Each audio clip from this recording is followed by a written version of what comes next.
Assalamualaikum warahmatullahi wabarakatuh. Perkenalkan, nama saya Elisana Zarina dari program studi ekonomi syariah kelas 1C dengan NIM terakhir 124. Di sini saya akan menjelaskan rangkuman materi filsafat umum dari kelompok 1 sampai kelompok 10. Materi yang pertama, membahas tentang konsep-konsep filsafat, ruang lingkup, dan manfaat mempelajari filsafat. Kata filsafat yang dalam bahasa Inggris dikenal dengan istilah filosofi, dan dalam bahasa Arab dikenal dengan istilah falsafah. Dalam bahasa Yunani dikenal dengan istilah filosofia. Secara etimologis, filsafat dapat diartikan sebagai cinta atau kecenderungan akan kebijaksanaan dan kebenaran dalam melakukan sesuatu pada kehidupan sehari-hari. Selain itu, secara garis besar, filsafat bisa juga dikatakan sebagai sudut pandang. Secara terminologis, filsafat adalah pengetahuan yang mencoba untuk mencapai pengetahuan tentang kebenaran yang asli. Sebab kedua, ruang lingkup filsafat. Ruang lingkup filsafat ini dibagi menjadi 3. Yang pertama, ontologi. Ontologi berarti ilmu yang membahas tentang hakikat sesuatu yang ada. Yang kedua, epistemologi. Epistemologi ini ilmu yang mempelajari tentang pengetahuan sistematik mengenai suatu pengetahuan. Yang ketiga, aksiologi. Aksiologi adalah ilmu yang membicarakan tentang tujuan ilmu itu sendiri. Sebab ketiga yaitu manfaat dan pentingnya mempelajari filsafat. Yang pertama, filsafat dapat membantu kita memahami bahwa sesuatu itu tidak selalu tampak seperti apa adanya. Yang kedua, filsafat membantu kita mengerti tentang diri kita sendiri dan dunia kita, karena filsafat mengajarkan bagaimana kita bergulat dengan pertanyaan-pertanyaan mendasar. Yang ketiga, filsafat dapat membantu kita untuk berpikir lebih kritis. Selanjutnya, materi yang kedua membahas tentang filsafat, ilmu, dan agama. Ilmu pengetahuan, filsafat, dan agama memiliki tujuan yang sama, yaitu mencari kebenaran.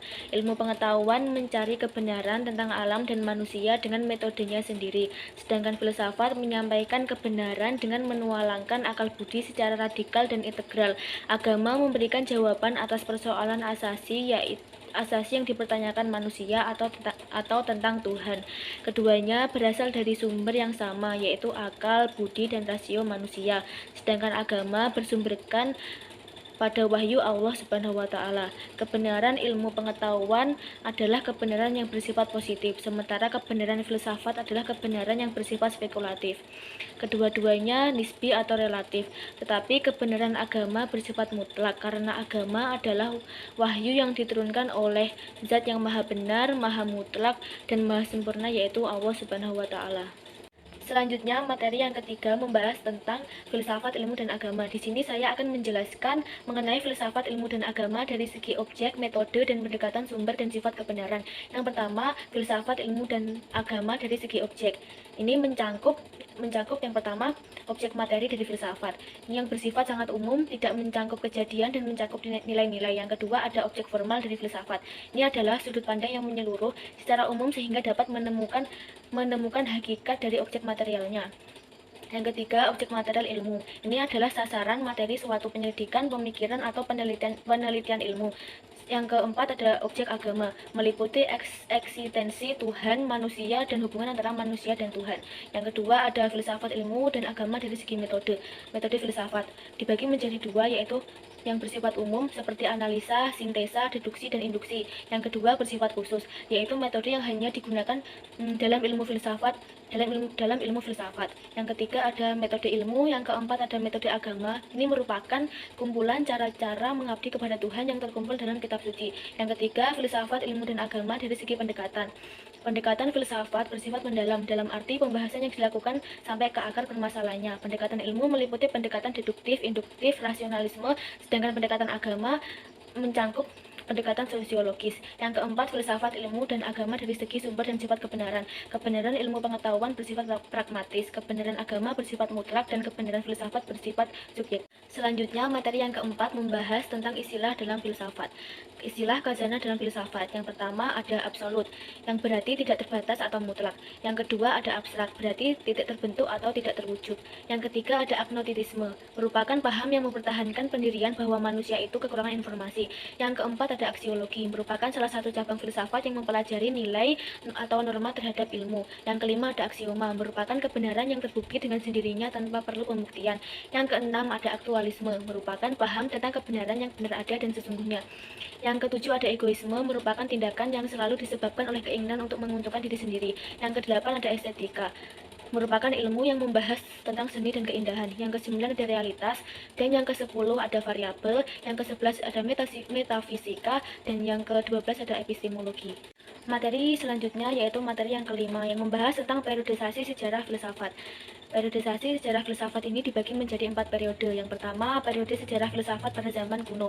Periode filsafat Yunani merupakan periode penting dalam sejarah peradaban manusia, karena pada saat itu terjadi perubahan pola pikir mitosentris, yaitu pola pikir yang sangat mengandalkan mitos untuk menjelaskan fenomena alam. Pada periode ini muncullah filosof pertama yang mengkaji tentang asal-usul alam, yaitu Thales. Zaman keemasan atau puncak dari filsafat Yunani kuno atau klasik ini dicapai pada masa Socrates, Plato, dan Aristoteles. Yang kedua, periode sejarah filsafat pada abad pertengahan. Sejarah filsafat Barat pada abad pertengahan ini dimulai dari abad ke-5 hingga awal abad ke-17. Periode ini terbagi menjadi 2 masa, yaitu masa paratistik dan masa skolastik. Masa skolastik ini dibagi menjadi 3, yaitu skolastik awal, skolastik puncak, dan skolastik akhir. Yang ketiga, periode sejarah filsafat pada zaman modern. Dua tokoh penting pada masa ini adalah Isaac Newton dan Leibniz yang mengembangkan teori gravitasi dan kalkulus. Yang keempat, periode sejarah filsafat pada zaman kontemporer. Pada abad kontemporer, filsafat abad ke-20, ilmu fisika menjadi ilmu dasar dari ilmu pengetahuan yang membentuk alam semesta. Tokohnya ada Albert Einstein yang terkenal pada masa itu. Beberapa perkembangan ilmu pengetahuan lainnya yang mewarnai sejarah filsafat abad 20 antara lain ada teknologi informasi dan komunikasi, ilmu kedokteran, dan bioteknologi. Selanjutnya, materi yang keenam membahas tentang filsafat Yunani. Adapun sebab pertama yang dibahas adalah pemikiran filosof Yunani. Yang pertama ada Socrates. Metode Socrates atau metode dialektika digunakan untuk mengungkapkan kebenaran universal melalui percakapan dan dialog. Yang kedua ada Plato. Ajaran Plato ini berkonsep pada ide dan Tuhan. Yang ketiga ada Anaximenes. Ia mengungkapkan pendapatnya bahwa bahan alam terbentuk dari udara. Yang keempat ada Aristoteles. Aristoteles mengungkapkan bahwa sistem pemerintahan yang baik adalah yang mengutamakan kebahagiaan rakyatnya. Sebab kedua yaitu perbedaan corak filsafat klasik, pertengahan, dan modern. Yang pertama zaman klasik. Filsafat barat muncul di Yunani semenjak kira-kira abad ke-7 Masehi. Filsafat muncul ketika orang mulai memikirkan dan berdiskusi akan keadaan alam, dunia, dan lingkungan di sekitar mereka. Orang Yunani pertama yang diberi gelar filsuf ialah Thales. Yang kedua, zaman abad pertengahan. Filsafat abad pertengahan disebut juga dengan filsafat skolastik. Filsafat abad pertengahan ini dibagi menjadi 3 periode. Yang pertama, awal skolastik, yang kedua, kejayaan skolastik, dan yang ketiga, akhir skolastik. Tokoh-tokoh di dalamnya yaitu ada Agustinus, ada Santo, dan ada Peter. Ciri-ciri filsafat abad pertengahan adalah yang pertama, filsafat ini sudah diajarkan pada sekolah-sekolah. Yang kedua, adanya pengaruh dari gereja. Yang ketiga, adanya pemikiran berdasarkan keyakinan pada doktrin gereja. Yang ketiga, zaman modern. Pada masa filsafat modern ini terdapat beberapa aliran yang berkembang pada masa itu. Di antaranya yaitu yang pertama ada idealisme, materialisme, dualisme, empirisme, rasionalisme, fenomenalisme, dan intuisionalisme. Materi selanjutnya yaitu materi yang ketujuh membahas tentang pemikiran filsafat Plato dan Aristoteles serta perbedaan antara keduanya. Sebab pertama membahas tentang pemikiran idealisme Plato. Idealisme merupakan metode filsafat yang mengedepankan utamanya kelebihan pemikiran, arwah atau jiwa daripada beberapa hal yang memiliki sifat kebendaan atau material. Yang kedua membahas tentang pemikiran realisme Aristoteles. Realisme Aristoteles didasarkan pada prinsip bahwa ide-ide atau bentuk bisa ada tanpa masalah. Beberapa pemikiran Aristoteles diantaranya adalah yang pertama ajarannya tentang logika, yang kedua ajarannya tentang silogisme, yang ketiga ajarannya tentang pengelompokan ilmu pengetahuan, ajarannya tentang potensi dan dinamika, ajarannya tentang pengenalan, ajarannya tentang etika, dan ajarannya tentang negara. Yang ketiga membahas tentang perbedaan pemikiran antara keduanya. 3 perbedaan utama yang mereka miliki adalah yang pertama, ada bentuk. Bagi Plato, bentuk adalah objek abstrak yang tidak terikat ruang dan waktu. Dan bagi Aristoteles, bentuk tidak ada secara independen dari segala sesuatu menjadi bentuk secara langsung. Akan tetapi, bentuk substansial harus dikaitkan dengan sesuatu. Yang kedua, etika. Bagi Plato dan Aristoteles, seperti halnya kebanyakan filsuf etika kuno, masalah utama etika yaitu pencapaian kebahagiaan. Kebahagiaan bukan berarti pikiran dalam keadaan yang menyenangkan, tetapi lebih pada kehidupan manusia yang baik atau kehidupan manusia yang berkembang. Sedangkan Aristoteles berpendapat bahwa kebahagiaan adalah praktik perenungan filosofis dalam diri seseorang yang telah memupuk semua kebajikan intelektual dan moral selama lebih dari seumur hidup. Yang ketiga ada politik. Plato berpendapat bahwa hanya para filsuf yang harus memerintah, dan dia juga menentang adanya demokrasi. Sedangkan Aristoteles berpendapat bahwa manusia secara alami membentuk komunitas politik dan ia merancang klasifikasi bentuk-bentuk pemerintahan. Menurut Aristoteles, bentuk pemerintahan terbaik adalah monarki. Namun dalam praktiknya bentuk pemerintahan terbaik adalah pemerintahan. Meskipun berbeda dalam praktik pemikirannya, keduanya memiliki pengaruh yang besar dalam dunia kefilsafatan dan ilmu pengetahuan.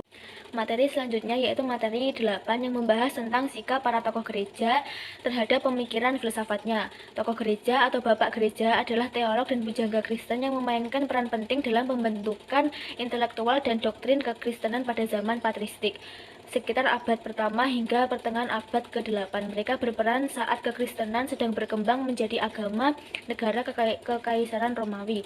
Filsafat abad pertengahan adalah periode filsafat yang berkembang antara abad ke-5 hingga awal abad ke-13.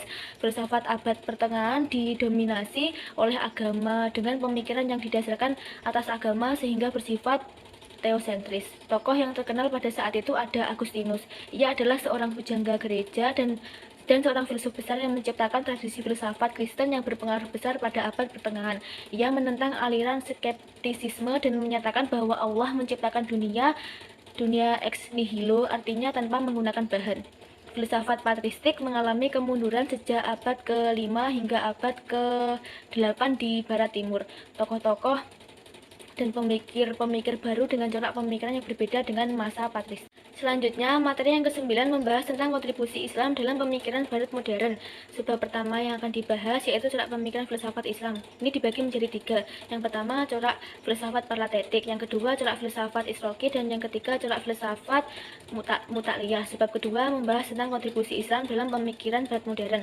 Kontribusi Islam terhadap pemikiran Barat modern ini sangat signifikan. Pada abad pertengahan, peradaban Islam menjadi jembatan penting dalam pemindahan ilmu pengetahuan dari Yunani dan Romawi ke dunia barat. Karya-karya tokoh muslim dalam bidang matematika, astronomi, dan kedokteran seperti Ibnu Sina dan Ar-Razi membentuk dasar ilmu pengetahuan di barat. Pemikiran rasional dan metode ilmiah yang dianut oleh pemikir muslim, terutama Mu'tazilah, juga memberikan pengaruh besar. Selain itu, tradisi pendidikan Islam yang maju juga mempengaruhi sistem pendidikan di Eropa. Perkembangan ilmu pengetahuan di dunia Islam pada abad pertengahan sangat pesat dan melahirkan cendekiawan besar pada hampir di segala bidang keilmuan. Sistem pendidikan Islam yang integral dan dinamis memberikan kontribusi besar terhadap perkembangan ilmu pengetahuan di masa-masa selanjutnya, terutama di Barat. Selanjutnya, materi yang ke-10 yaitu membahas tentang aliran-aliran filsafat modern dalam perspektif Islam. Aliran filsafat modern ini dibagi menjadi beberapa aliran. Di antaranya ada rasionalisme, ada empirisme, ada positivisme, ada pragmatisme, dan ada eksistensialisme. Pada zaman dahulu, dalam kalangan umat muslim, filsafat Islam dan ilmu pengetahuan Islam menekankan perkembangan akal dan pentingnya pengamatan empiris sebagai sarana mendekati kebenaran. Meskipun terdapat aliran-aliran seperti rasionalisme dan empirisme yang sejalan dengan nilai intelektual Islam, pandangan mengenai penggunaan akal dan pengamatan dapat berbeda-beda di antara pemikiran Islam. Aliran rasionalisme menekankan pemikiran rasional dan penalaran yang diadopsi oleh beberapa pemikir Islam terkenal, sementara aliran empirisme menitikberatkan pada pengalaman dan observasi. Namun tidak semua pandangan dalam Islam mendukung sepenuhnya kedua aliran ini, dan terdapat beberapa variasi pendapat dalam upaya memahami agama dan alam semesta. Sekian dari saya, kurang lebihnya mohon maaf. Wassalamualaikum warahmatullahi wabarakatuh.